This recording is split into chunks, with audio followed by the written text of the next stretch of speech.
इसी लम्हे मेरे सर से कोई सख्त चीज टकराई और एक लम्हे के लिए मेरी आंखों तले अंधेरा छा गया। फिर मैंने धुंधले साए की तरह ईवल को सलाख बुलंद करते देखा था। अहमद बरबरी जमीन पर गिरा हुआ था और निशाना इसका दिल था। मैं इतना ही देख सका था कि दूसरी तरफ ने मुझे नॉकआउट कर दिया। बचपन में मैंने एक बार जमशेद पैलेस में मुलाजमों के बच्चों को अजीब से खिलौने से खेलता देखा था। इन्होंने टीन के एक डब्बे में कंकड़ भर कर इसे झुंझुना बना लिया था। जब इसे हिलाते तो बेपनाह शोर बुलंद होता था। ये शोर ऐसा था कि सीधा दिमाग को जाकर लगता था। इस वक्त तो मुझे यूँ लग रहा था कि मेरा सर एक झुंझुना हो जिसमें कंकड़ भरे हुए हों। मेरे ज़रा से सर हिलाने पर ऐसा शोर उठता कि खुदा की पनाह मैं सहम कर साकत हो जाता था। रफ्ता रफ्ता शोर में कमी आने लगती थी। जब ज़रा सुकून हुआ तो मैंने महसूस किया कि दरअसल दर्द था जो मुझे शोर की सूरत में परेशान कर रहा था। मैंने आंखें खोली लेकिन फ़ौरन ही बंद कर ली। दर्द की ऐसी लहर उठी थी, कैफियत ऐसी थी कि मैं सोचना भी नहीं चाहता था। मुझे नहीं मालूम था कि मेरे साथ क्या हुआ है। बतदरीज दर्द में कमी आई तो मैंने आंखें खोल कर देखा और उठ बैठा। ये वही कोठरी थी जहां मैं और उबैद सलाह मुकीम थे। हम कैद में थे। मैं सोचने लगा कि मेरे सर में दर्द क्यों हो रहा था। मैंने छू कर देखा, सर पर पट्टी बंधी थी। मेरा सर जख्मी था। मैंने जहन पर जोर दिया। रफ्ता रफ्ता तस्वीरें उभरने लगी। जॉन गिरे मुझे यहाँ से ले गया। नाइट क्लब, बार, हाल और वहाँ मौजूद बेशुमार अफराद, वस्त में रिंग, एक बदसूरत देव और एक सजीला नौजवान। मुझे सब याद आने लगा। बेख्तियार मेरा दिल दर्द से भर गया। वो सजीला नौजवान अब दुनिया में नहीं रहा था। जुल्म ने इसे मिटा दिया था। बदी ने नेकी पर गलबा पा लिया था। मुझे जॉन गिरे याद आया जो मेरी गिरफ्त में मचल रहा था। काश कि मैंने इसकी गर्दन तोड़ दी होती। किसी ने मेरे शाने पर हाथ रखा। अब कैसे हो? मैं चौंका। ये उबैद सलाह था। इसके हाथ में एक गिलास पानी और गोलियां थी। उसने कहा, ये खा लो, तुम्हारी तबीयत बेहतर हो जाएगी। मैंने उससे गोलियां लेकर पानी के साथ निगल ली। क्या हुआ था? मालूम नहीं। सुबह के करीब 2 अफराद तुम्हें उठाकर लाए थे। उन्होंने कुछ बताया नहीं। बहरहाल मैंने तुम्हें जिंदा पाकर ही खुदा का शुक्र अदा किया था, वरना मुझे तो इसकी उम्मीद भी नहीं थी। क्या इन्होंने तुम पर तशद्दुद किया था? नहीं, बल्कि मैंने इस खब्बीस जानगिरे की गर्दन दबाई थी। ये चोटें इसी का नतीजा हैं। मैंने सर टटोला। पूरी बात बताओ, उसने बेताबी से कहा। मैंने उसे नाइट क्लब और रिंग में होने वाले वाक़यात के बारे में बताया। अहमद बरबरी के बारे में सुनकर वो चौंका। मैंने उसे देखा है, शानदार नौजवान है।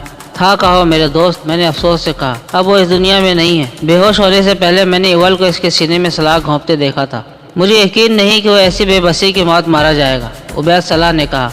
जब मौत आती है तो सब बेबसी से मर जाते हैं। मैंने हकीकत बयान की। अहमद बरबरी भी एक इंसान था, अफसोस इसकी जवान मिर्गी का। हालांकि मौत न बूढ़ा देखती है न बच्चा, और सबसे बढ़कर वो बुरे लोगों के हाथों मारा गया। अहमद बरबरी की मौत ने हम दोनों को अफसुर्दा कर दिया था। उबैद सलाह सर झुकाए बैठा था। यकदम इसने सर उठाया और गुर्राते हुए बोला, अगर मैं जिंदा रहा तो इसके कातिल मेरे हाथ से बच नहीं सकेंगे। मेरे पास दावा करने के लिए कुछ नहीं था। मैं नहीं जानता था कि इस जिसारत के बाद जान गिरे का रद्द-ए-अमल क्या होगा, लेकिन एक बात तय थी कि ये मेरे हक में नहीं होगा। मैं जान गिरे की कीना परवर शख्सियत के बारे में अच्छी तरह जान गया था।